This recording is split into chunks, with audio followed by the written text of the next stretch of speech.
Buenos días, ¿me escuchan? Sí, sí, se Sí, escucha. Gracias.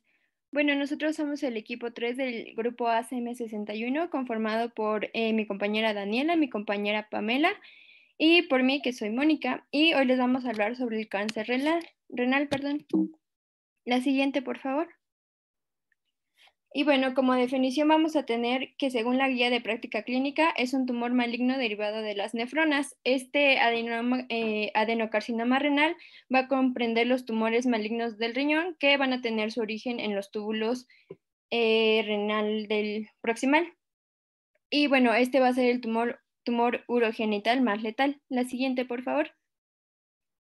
Dentro de su etiología podemos encontrar que pueden ser esporádicos y este va a ser en el mayor de los casos, y también podemos encontrar hereditarios, que estos solo se van a presentar en el 4%. Los principales van a ser por el síndrome de von Hippel-Lindau, que este va a ser de células claras, va a ser autosómico dominante y va a tener cambios genéticos en el cromosoma 3p2526. El segundo va a ser el carcinoma no papilar de células renales hereditario. De igual manera va a ser autosómico dominante, y este va a ser por traslocación del brazo corto del cromosoma 3, con cromosomas como son el 8, el 6 y el 11. Y por último, el carcinoma papilar de células renales hereditario, que este va a tener translocaciones del cromosoma 1 y trisomías del cromosoma 7 y 17. Hay más, pero estos son como que los más predominantes. La siguiente, por favor. Dentro de la epidemiología vamos a tener que va a comprender del 2 al 3% de todas las neoplasias. Como les mencioné, es el tumor urogenital más letal y bueno, se va a encontrar como en segundo lugar. La edad promedio de presentación va a ser en adultos de 65 años.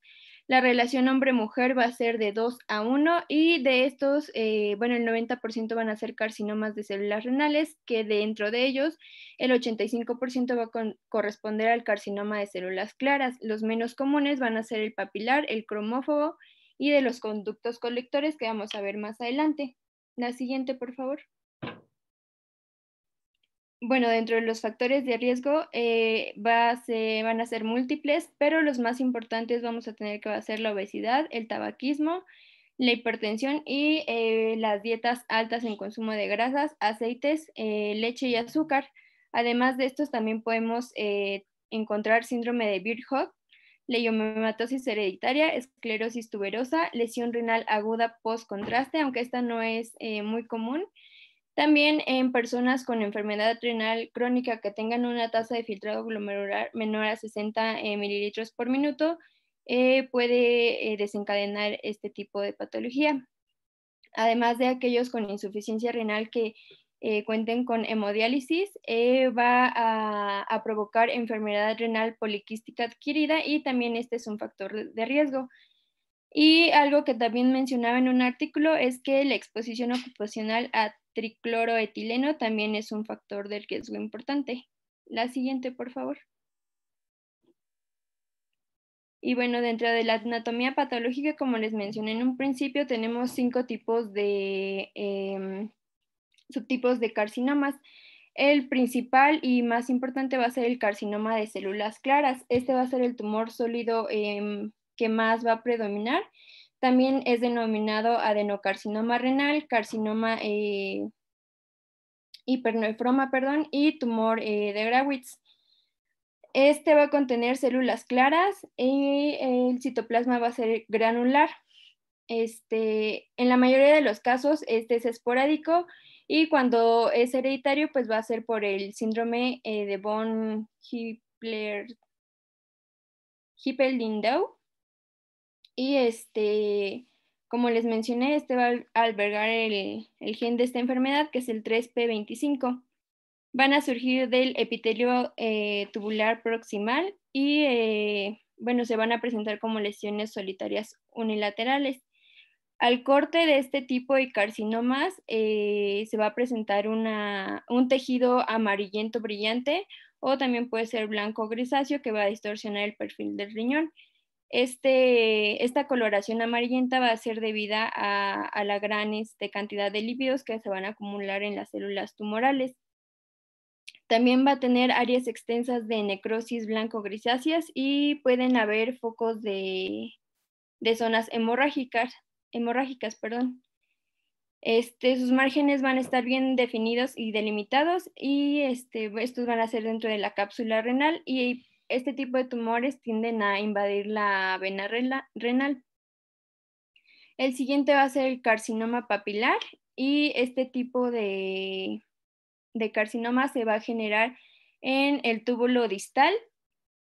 Se va a caracterizar por un patrón de crecimiento papilar y bueno, este también se presenta en formas familiares y esporádicas.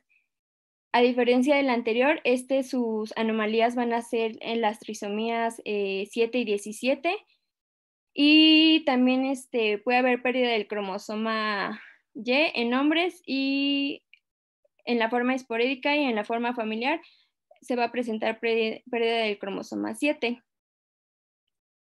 El siguiente va a ser el cromófobo, que y el de conductos colectores, ambos van a ser producidos en los conductos colectores. El cromófobo va a estar compuesto por células con membranas celulares prominentes y su citoplasma va a ser eosinófilo y pálido, y algo que lo caracteriza es que el núcleo va a estar rodeado por un halo. No está bien definido su citogenética, pero se dice que tiene múltiples pérdidas de cromosomas e hipodiplopía extrema.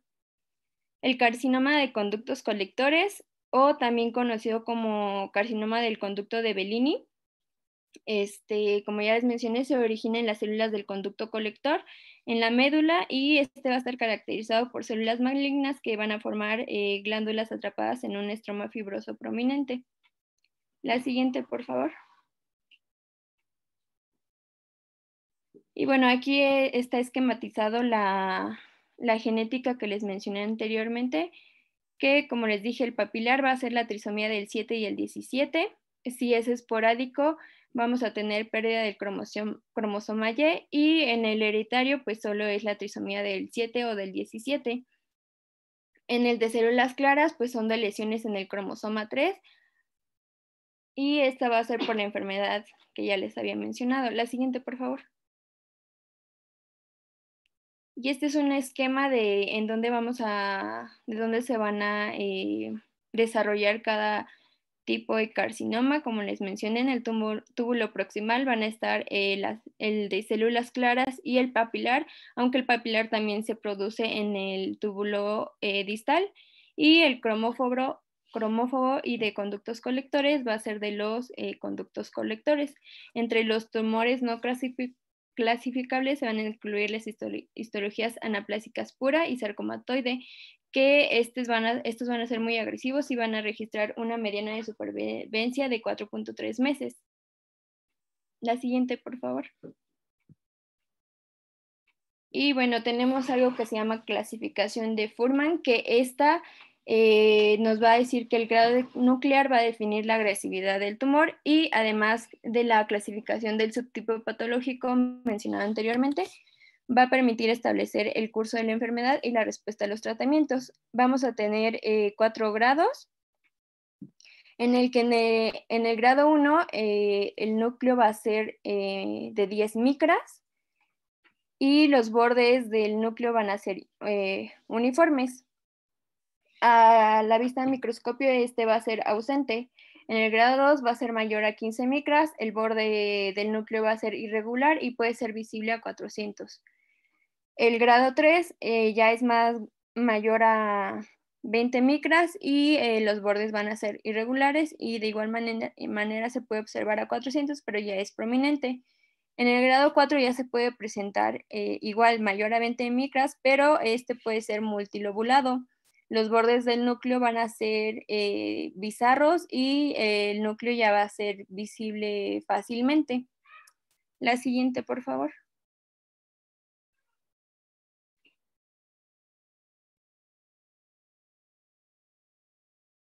¿Me escuchan?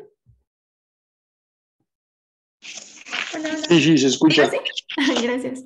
Dale. Bueno, pasando con el cuadro clínico, aquí es importante mencionarles que más del 50% de los carcinomas de células renales se van a detectar de manera incidental, ya que este porcentaje cursan de manera sintomática, especialmente en estadios iniciales. Los síntomas característicos en orden de frecuencia son la hematuria, dolor en flanco y tumoración palpable. Y estos síntomas, cuando se presentan en conjunto, se les llama la tríada clásica. Y esta, pues es muy rara vez que se presente junto, ya que esto ocurre solamente en el 6 al 10% de los casos. Además de estos síntomas característicos, suelen presentarse los síndromes paraneoplásicos, como lo son, perdón, como lo son hipertensión, anemia, fiebre inexplicable y policitemia, así como el síndrome de Stafford, que este es una disfunción hepática no metastásica y que además no es causada por una enfermedad hepática. Esta se va a caracterizar por hepatoesplenomegalia, perdón, es la calle, aumento de fosfatasa alcalina, aumento de la protrombina, aumento de la GGT y trombocitosis. Y esta pues se va a resolver siempre que ya se ha resecado el tumor renal. Y también hay otros síndromes paraneoplásicos menos frecuentes, como es la neuromiopatía, amiloidosis y aumento de la velocidad de sedimentación.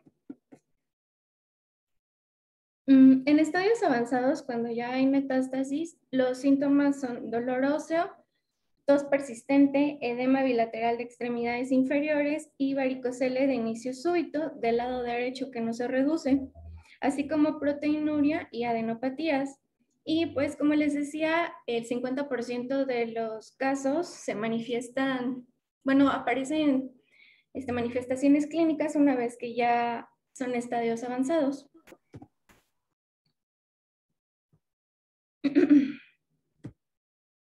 Como les decía, que la mayoría de los carcinomas van a cursar de manera asintomática, entonces estos casi siempre se van a diagnosticar cuando se realiza una ecografía o un TAC por otras razones.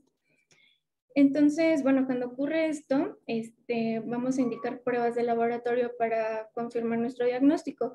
Es importante pedir un hemograma completo, así como la determinación de la lactato deshidrogenasa, fosfatasa alcalina, depuración de creatinina, pruebas de función hepática, así como también los tiempos de coagulación, la proteína C reactiva, la BCG, EGO, niveles de calcio y magnesio. Y bueno, en un paciente con uno más signos, síntomas o datos de laboratorio sugestivos, pues vamos a realizar otros estudios complementarios. El que es de más certeza es un ataque abdominopélvica, ya que nos va a ayudar con la estadificación, así como la morfología y la extensión extrarrenal, así como afectación a otras zonas como las venas, glándula suprarrenal y ganglios. Y también la teleradiografía de tórax para descartar una enfermedad metastásica. Pero también podemos usar el ATAC, pero aquí sí sería valorar el costo de los estudios. Y bueno, aquí les coloqué una imagen de un ATAC. Esta puede ser tanto contrastada como no contrastada. Y bueno, aquí es importante que, bueno, algo que encontré mucho en los artículos es que este tipo de tumores van a ser hipovasculares. Así que, bueno, no van a captar mucho el contraste endovenoso. También podemos hacer uso de la resonancia magnética para valorar la afectación de la vena cava o bien cuando no se puede realizar un ATAC. Y también podemos hacer uso de la resonancia en cerebro cuando sospechemos de metástasis a este nivel. También podemos hacer uso del gamma óseo solo cuando hay una sospecha de metástasis ósea, ya que esto lo vamos a sospechar cuando hay una elevación de la fosfatasa alcalina o una presencia de dolor óseo sin explicación. Y la PET con TAC, esa nos va a ayudar a determinar la actividad tumoral.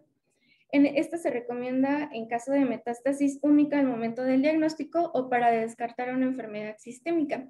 Este sí desconozco si se use muy frecuentemente, ya que, bueno, hasta donde yo sabía, esta es muy cara. Y para nuestro diagnóstico de certeza, necesitamos realizar una biopsia con punción, aspiración con aguja fina. Ojo, perdón que intervenga. La tomografía de emisión de positrones no sería de primera instancia de diagnóstico, a no ser que tú estés estudiando al paciente de otra cosa y salga ahí en la tumoración que capte el metabolismo en la tomografía del PET. Si tú estás llevando, por ejemplo, normalmente el PET, todo el mundo piensa el PET que es diagnóstico y no. Tenemos que entender al PET como un estudio que nos ayuda mucho para el seguimiento. Una vez que tú ya operaste a un paciente, le diste quimio, radio, y lo tienes en seguimiento, vale la pena el PET, pero de primera instancia los diagnósticos no. Está bien que lo hayas puesto, pero aclarando esa situación que dices tú, que es muy caro, sí, la verdad es que es muy caro. Si tú vas a hacerte un PET a un hospital privado, como uno de los mejores del país, que es el ABC, te cuesta entre 40,000 pesos aprox, ¿no? Entonces, digo, como consideración a ese punto que tú dices. Y sí, estos tumores también, ahí lo pones tu biopsia, no precisamente requieres una biopsia, ves la tumoración y lo puedes, digo, si lo quieres documentar adelante, pero hay tumoraciones benignas del riñón que son quísticas y ahí tenemos una clasificación que se llama la clasificación de Bosniak y tiene ciertas características para decir que son benignos. Entonces, con que tengas tu tomografía y algunos síntomas, puedes tú llevarlo a la terapia. Ya, perdón por la interrupción y continúa. No se preocupe, doctor, gracias. Y bueno, entonces ya que tenemos las imágenes, podemos estadificar el tumor. La clasificación que yo encontré en muchísimos artículos es la de la TNM. Va a evaluar la presencia de tumor, afectación a ganglios linfáticos y la metástasis. Bueno, la T va a hablar del tumor primario y vamos a dar un valor de TX cuando hay un tumor que no puede evaluarse. Un valor de T0 cuando no hay evidencia de tumor primario o no hay datos de este. Y la T1 va a ser para tumores menores de 7 centímetros en su mayor dimensión, pero siempre va a estar limitado al riñón. El T2 es para tumores mayores de 7 centímetros y de igual forma limitados al riñón. El T3 son tumores que estos ya no están limitados dentro del riñón y ya se han extendido a venas principales o tejidos periféricos, pero sin afectar a la glándula suprarrenal o no han afectado más allá de la fascia renal. Y estos a su vez se van a dividir en T3A, T3B y T3C, dependiendo de hacia dónde se ha ido su extensión. Y el T4 es cuando el tumor ya invadió más allá de la fascia, incluida la glándula suprarrenal ipsilateral. Seguimos con la N, que son los ganglios linfáticos. La NX es cuando no se pueden evaluar los ganglios linfáticos regionales, y la N0 es cuando no hay metástasis, y N1 cuando ya hay una metástasis en los ganglios linfáticos regionales. Y esto a su vez, pues vamos también a clasificar en M, que es cuando vamos a evaluar si hay metástasis con la M1 y M0 cuando no hay metástasis a distancia. Pero estos también vamos a clasificarlos según estadios, según lo que vamos a encontrar. Por ejemplo, el estadio 1, aquí como ven, allí es una T1 con N0 y M0, lo que significa que el tumor mide menos de 7 centímetros y va a estar limitado dentro del riñón. El estadio 2 es el tumor que mide más de 7 centímetros y también está limitado. El estadio 3, puede ser un tumor que invade a la glándula suprarrenal ipsilateral o bien a una capa de tejido, bueno, de la fascia gerota o a los vasos sanguíneos principales del riñón, y también puede invadir a los ganglios linfáticos. Y el estadio 4, puede ser cuando el cáncer ya se ha extendido y hay una afectación en los ganglios linfáticos y puede haber una metástasis a distancia o no.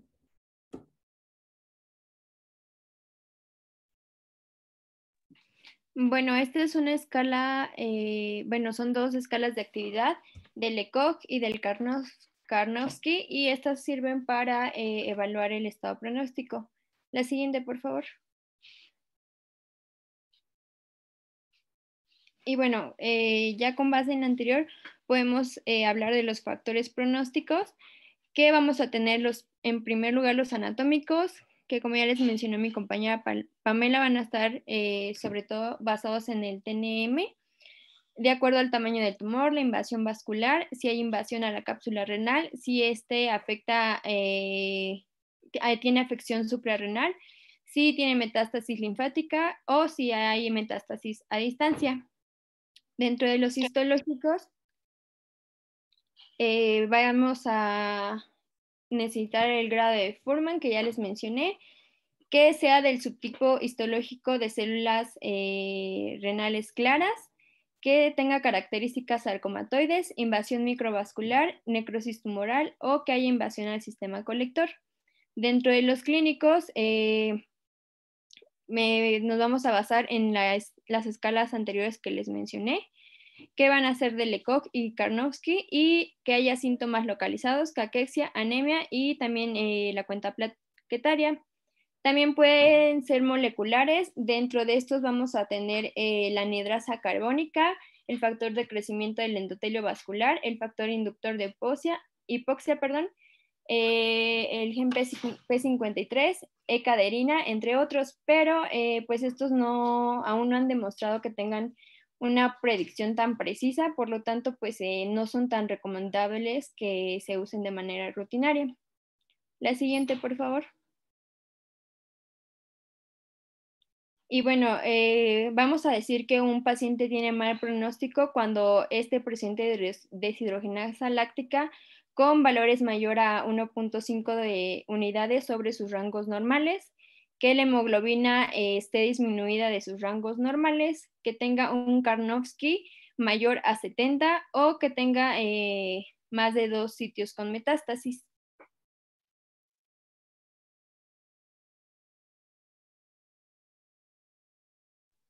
Bueno, y para el tratamiento de las lesiones quísticas se debe usar el sistema de clasificación de Bosniak, ya lo había comentado el doctor.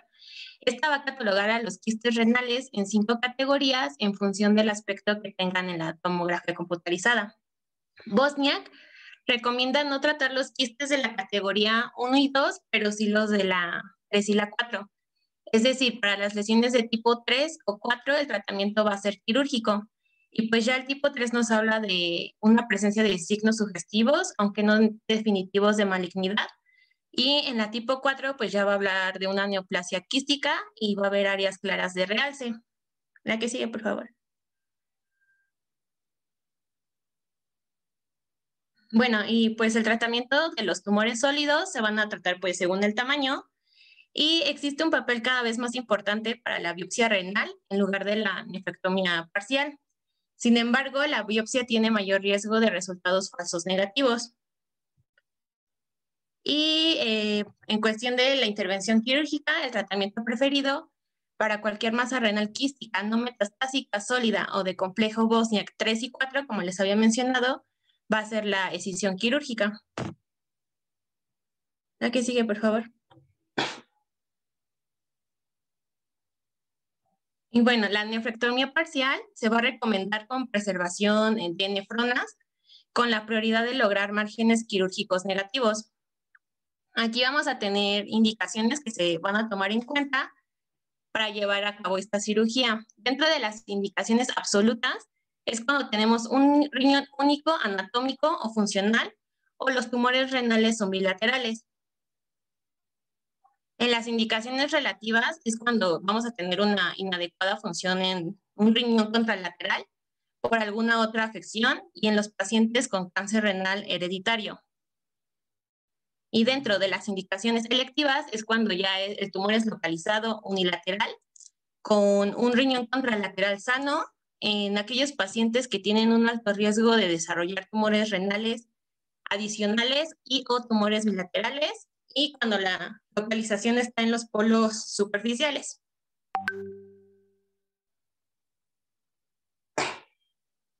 que sigue, por favor, Pam.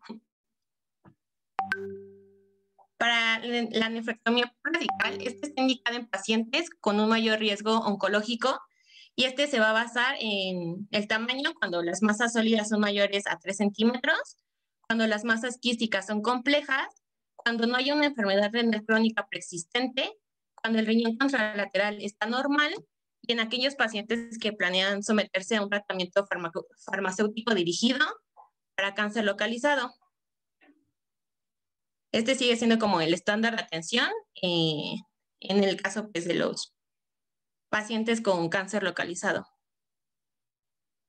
La que sigue, por favor. En las técnicas poco invasivas, estas van a estar indicadas cuando las masas renales son menores a 3 centímetros y en aquellos pacientes de alto riesgo quirúrgico y con riñón solitario con función renal comprometida. Aquí vamos a tener la ablación térmica, la cual va a estar indicada en pacientes no candidatos a cirugía. Tenemos también la ablación por radiofrecuencia y la crioablación. Esta va a ser para pacientes que no son candidatos a tratamiento quirúrgico, que los tumores son pequeños, como ya les había dicho, son periféricos y exofíticos. La que sigue, por favor.